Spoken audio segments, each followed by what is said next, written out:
Maal godhu jirta?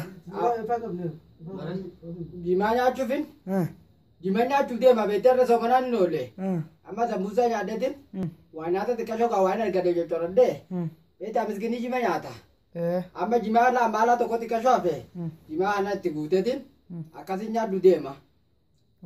Maalaaf jimaa gamoon akkamitti taate? Maalaaf jimaa gamoon akkam taate? Amma qodii tana ni garta jimaa teeraa akkatti raamboorra laale beektaa jimaa kun ittiin qicamu akkuma maydeen nyaatani qochumaa keenya hun beektaa amanta qochumaa maaliif fakkaata beektaa qochumaa keenya hun ammoo garaa keenya kana dhoosan akkuma loonumaa jimma nyaannee jiraachuu jirra wafe naayiroobii tan dhufne gaafa jimaa dhagganu takka faa xiqqasho ni hojjonne amma jimaa xiqqashotti diinnan faa ni qaqallanne abooyi laal akkatti gooneetuma amma kun akkanaati laal kun maalaa beektaa gooneti urgumne kon akkatti unneti itti naqan akkatti oggo akkatti itti naqne kan akkatti gooneti amma jimaan akkatti itti naqannet ni nyaanna. Okay. Ni nyaanna aboo. Nyaata dhiisin. Garaa keessa nama miidhuu laakiyyuu kuka qaban. Nyaata dhiisin. Aan beekture bishaan dhugeetin. Biqiltuu somanaan oole bismillah allah amma laga sumta laalukirata. Ati nyaannoti kanas itti nanyeeti laal akkatti goone waan kana goonu beektaa laal beektaa waan keessatti abdatu wanteessaadha. Ar yaawwo wanni kun wanteessaa beeki namaaf hin kennani.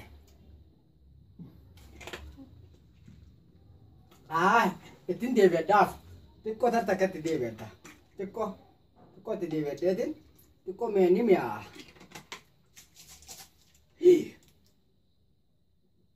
Ay, ar. Xiqqoo itti deebi'adhu. Dhiisam.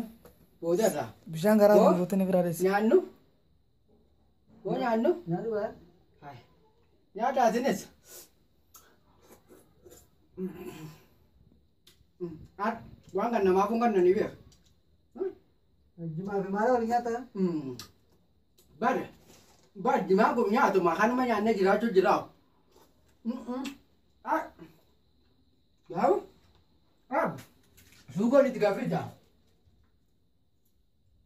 Daawwattoota keenya akkuma agartan kana irraan tana waliin ilaallamee kun ogaa.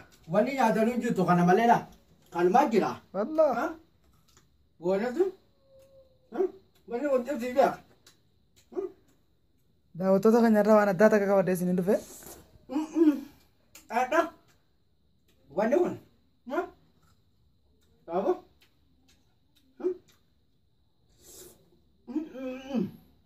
Ada. Ini bareeda.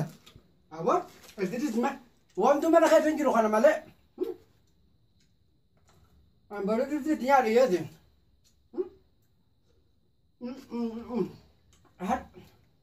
Ambil itu kau sih. Wah kan ada. Akati ka bulati? Wani kumbe ta mira wantan sala. Isu makana yanna. Tiga ulati? Mira namun tak kama anani wali tokko dabaltu tana. Mira kana la. Beta namni la batika ke salu ka kun. Anan kan optun dando. Mira anan kan yanna yo anan male nyatan. Ye tu garan nama ka beta. Arra wangan. Wani kumbe ka wandalle miti. Bismillah. Hai. Ar. Kami ada tukut tak ya? Wangan. Ya. Ini apa? Angkat namanya tuh nggak ada tekati mah binyat. Ya berbahan apa engkau? Betul. Ah. Oh, betul. Bos.